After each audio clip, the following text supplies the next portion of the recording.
Lagyan natin ng konting pasarap-sarap. Ayan, konting-konti lang. Para malasa.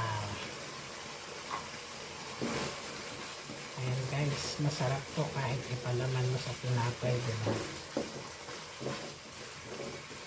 Palaman mo sa buns. Ang yummy!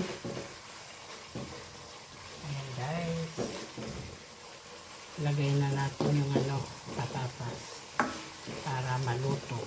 Kaya hindi ako maliliit yung patatas. Ayan. Haluin natin para maluto muna ang patatas.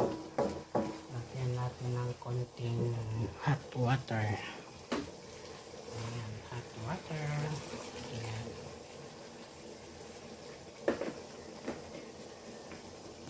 Ayan guys.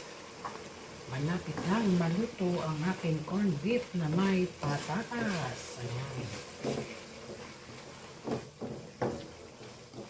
Patuyuin lang natin ng konti para yan.